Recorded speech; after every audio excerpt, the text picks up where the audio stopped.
All right. Oh, this one is actually a really raw video because I just got done bawling my eyes out. I still look cute though. Kind of, a little bit. Not so much in the light, but I still look cute though. I just got done bawling my eyes out, processing something that I've been holding back for years and processing things that I think a lot of people would be scared to tell their therapist, even if it's years old or months old or whatever, even if it's something people don't experience anymore.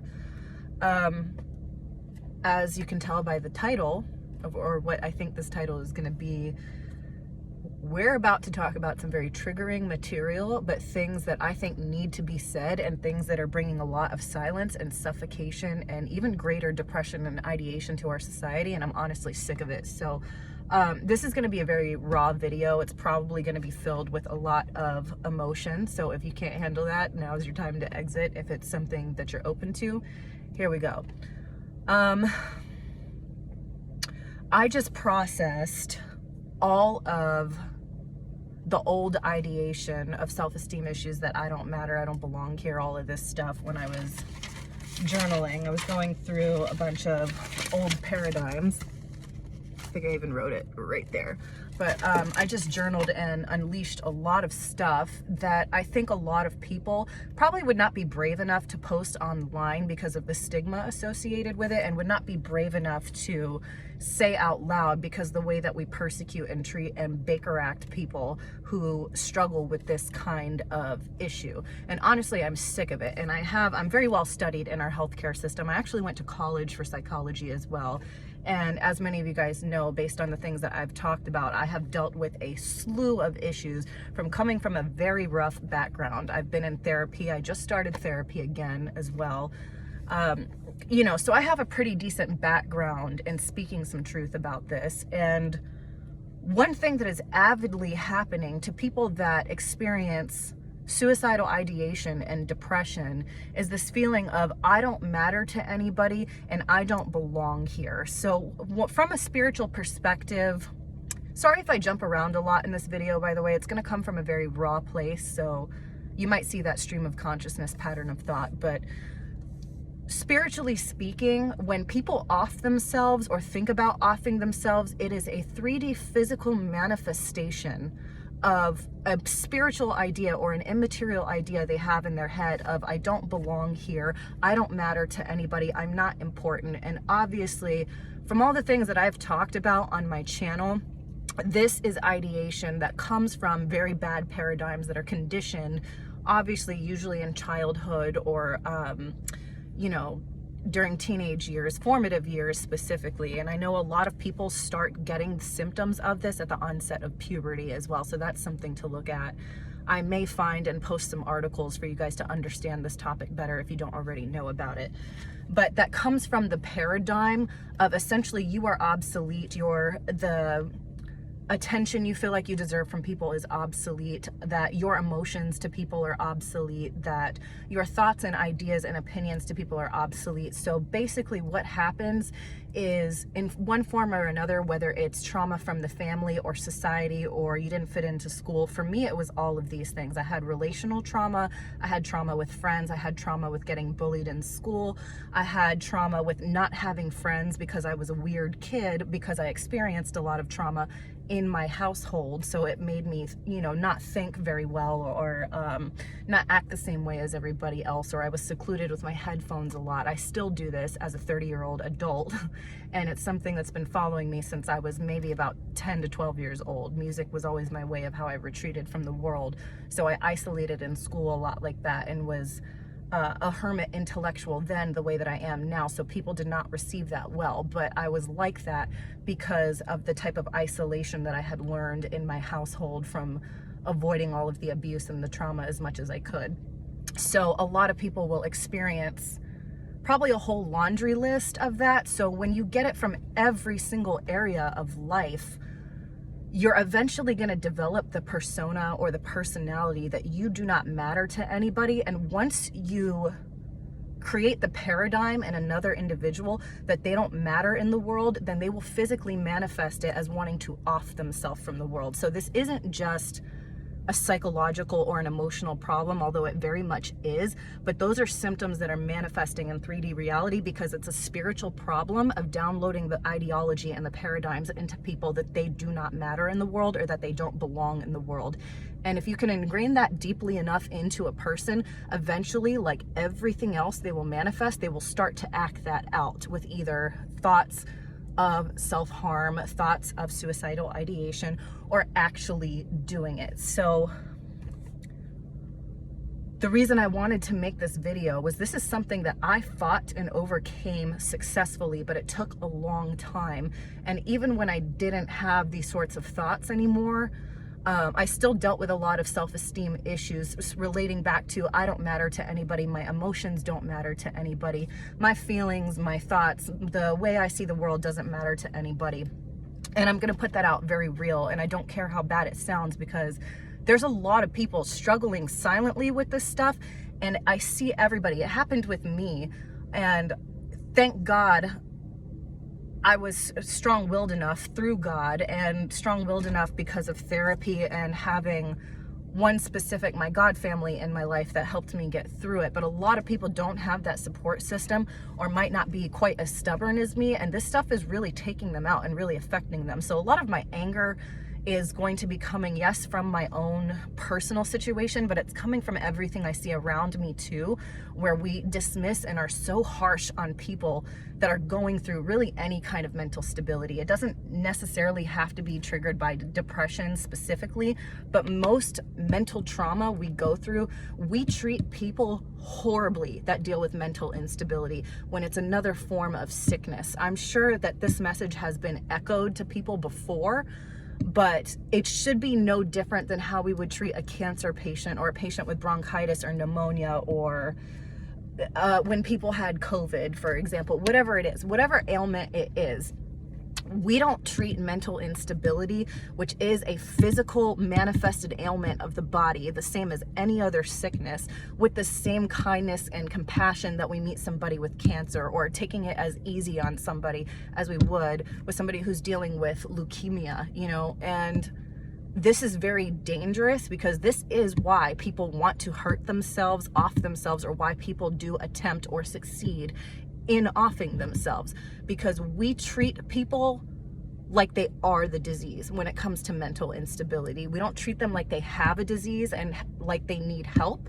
Although obviously, yes, we have those precursors in society, but on a whole, the general outlook is that they are a nuisance to society, they are that disease, or they are a nuisance in our relationship, and we identify them with their problem. We don't do that with people who have cancer, for example. With cancer, it's that person has cancer, that person is battling cancer, that person is so strong for battling cancer, that person is a survivor because they're battling cancer. Oh, that cancer is about to take them out, they have 6 months to live, they're so strong-willed for battling this issue. But when it comes to mental instability, we don't say, oh, you're so strong for battling this, you're so strong for surviving and still being here, you're so strong for making it through what you have, you're so strong for trying to rewire your brain. We do the opposite, actually, and we tell people that they are weak, that they're crazy, that they're insecure, that they're a nuisance to us. We ostracize them and push them away from us,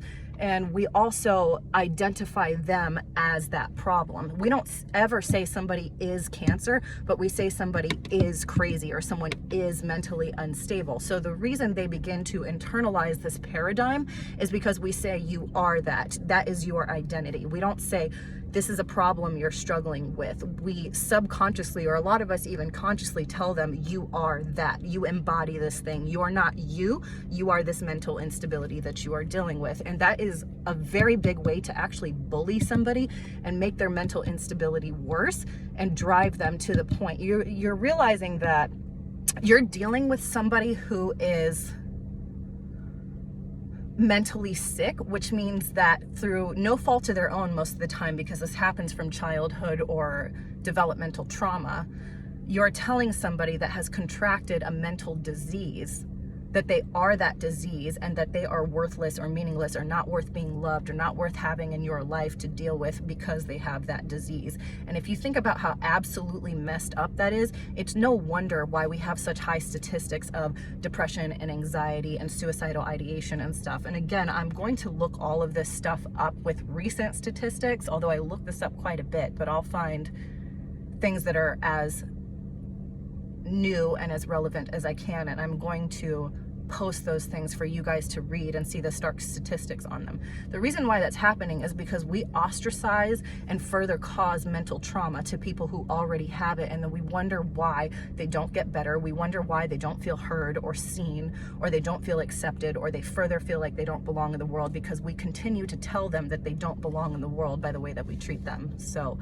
I'm very passionate about this topic because, again, even though I'm as stubborn as I am and I've been able to work through a lot of this stuff and I have God on my side, I know that there are so many people who are not that lucky. We even see it in pop culture all the time, and we pretend to be sad when these people pass, but all we do when they're alive is make fun of the fact that they had a drug problem or they had mental instability or they can't control themselves, whatever it is. You know, we spend their entire lifetime ostracizing them, and then we pretend to have empathy when they pass. And we do this a lot with nameless people that are struggling with the same thing, and it's actually very callous and very narcissistic of us, and very lacking of compassion and empathy with what people are going through. So I really wanted to post this video because we as a people need a huge paradigm shift in the way that we see mental sickness and the way that we see emotional instability, because it literally is killing people. And as much as maybe the individual hasn't done that, or the individual doesn't feel responsible for that, we as a society of people, the individual included within that society, are still responsible for manifesting that paradigm onto people and not giving them more, not necessarily leniency, but support and encouragement and softness and compassion. I just dealt with this in a personal situation of mine, and one reoccurring thing is I was begging and pleading this person to just see me as I was and meet me where I was at. And I've done this my entire life with my family, who only ever shut me out because they were dealing with their own stuff. And I lost a lot of friends, or I never made friends or whatever. I never had a support system. So there were many years, especially as a child, even a very young child and a young adult and a teenager, where I was dealing with this stuff alone, and it was so hard to make it through. And I feel proud of myself for even still being alive and still pushing forward now. There was even a time when I was 15 years old. I'm going to be very honest with you guys. There's maybe about 3 or 4 people that know this about me, but I am going to put it out there now. When I was 15 years old, I did actually try to execute that, and then there was a whole slew of events following that, and I never tried it again. But on and off throughout the years, those are things that affected me personally and came back to essentially, the way that it feels is like this monkey on your back that is trying to eat you alive all the time, and it's such a gross, uncomfortable feeling. So to be able to conquer something like that is no easy feat. So to be able to still be standing and still be alive, if nobody else is going to tell you guys, I'm proud of you for that, because I know from walking that path firsthand, it is so difficult. It is difficult to do something as simple as function, or sometimes to get out of bed and take a shower or eat something. Like sometimes back when this stuff was hurting me really bad, I would go days without eating, and sometimes I still struggle now to make sure that I eat enough in the day, because my body got so conditioned to just skipping meals and stuff, because I was so depressed that I couldn't get out of bed, or I would have excuses for why I was late to work, or I had, oh my God, a whole slew of things. Like, I'm thinking back on it now and it's so emotional, because I couldn't do the most basic things, and it felt like my spirit had to just yank and pull my body everywhere to do the most basic things. So if nobody understands that kind of torture,